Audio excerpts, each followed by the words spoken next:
Alright, hello and welcome to another War Thunder video. I'm making this one because my last War Thunder video on the Draken was actually really well received, seemed to be helpful, so I thought I'd make another one.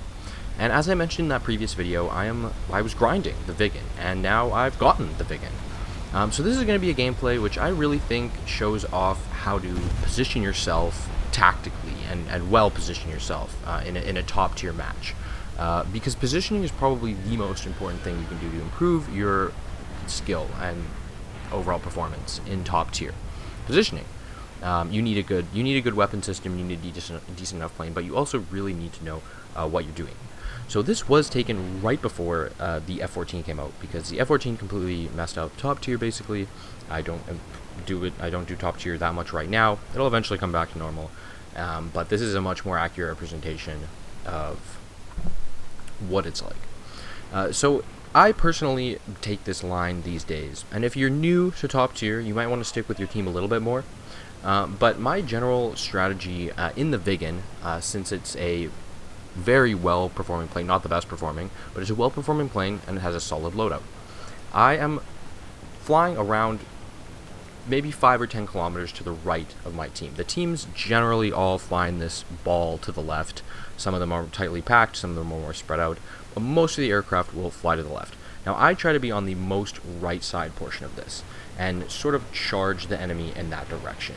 And the idea behind this is to dictate the furball of the game on your own terms. Almost every single top tier match there will be this large furball that develops with at least 10 aircraft involved at one time, most of the time more, and then the game will be decided within that furball. I get ever so slightly lucky with a missile there, although I was feeling fairly confident due to the fact that I was sort of notching the position. It wasn't going to track, and I'm pulling these two jets in here, these first two jets on the enemy team, straight into my own. So they're about to get swarmed, and they're both about to get killed. So that means we're going to be able to get first blood, and more importantly, I'm going to know where the furball is going to develop. So immediately I have no interest in fighting either of these two gentlemen. I just want them to run into my team, I want my team to run into them, and I want both teams to know where the furball is going to develop. Their team is now going to see ours on the minimap. They know where we are, and you can bet they're going to be rushing in now at this very moment.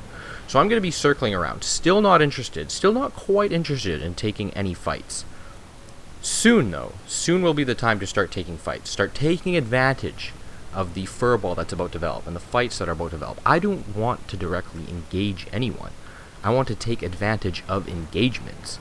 And you need to, because missiles, IR, or radar aren't hitting anybody if they see it coming. They just aren't. So I need to hit people who aren't going to see it coming. And so right here I'm coming in for my first strafe. I choose the most suitable target. This guy's just doing this crazy turn in the middle of everything. And that's precisely what you have to take advantage of. You get a beautiful notch. I'm actually running the 6 AIM-9Js right now. It's a playstyle preference. Sometimes I run the radar missiles. They're very fun. But I'm running 6Js for right now to suit the playstyle. And you'll notice that, again, if I miss someone, like I did in that strafe, I missed that one guy, I'm not going to turn immediately. I have no interest in turning. I'm only going to turn now once I'm confident that no one is going to surprise me. We have a bunch of aircraft in this area, and I want to take these two F4s out quickly so we can secure the advantage. So this guy's going about 5 miles an hour and proves to be an easy kill. This second guy probably could have killed him in hindsight, but I was really worried he was going to go for the head-on, and so I pulled out last minute, and then he promptly gets shot down. And now, after only a few minutes, and again, this is most of the time, well, I noticed this F4, I gotta get out of his way, but that's easy enough.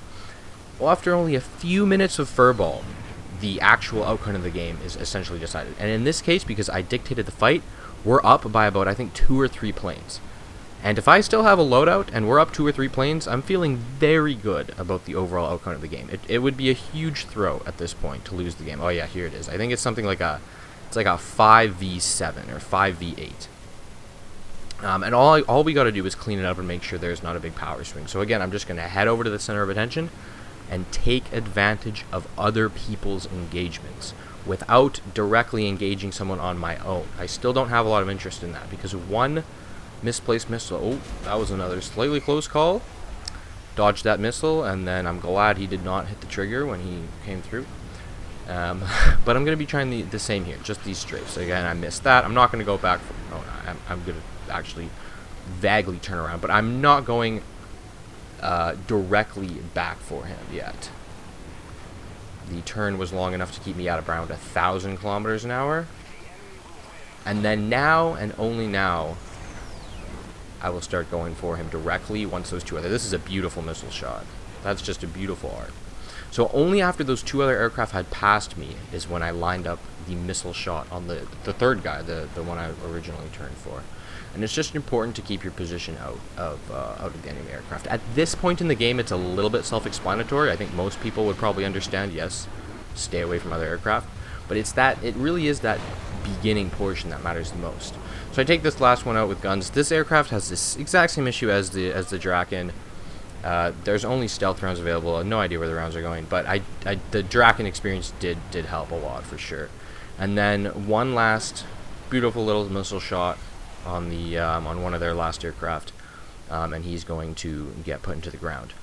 And now it's just a matter of waiting for the two other guys to show up, essentially, and kill them, which doesn't happen for quite some time. So I'm just fast forwarding through this, and then just making sure I get some points. I'm still sort of grinding in general right now, so I'm not going to deny these AI kills.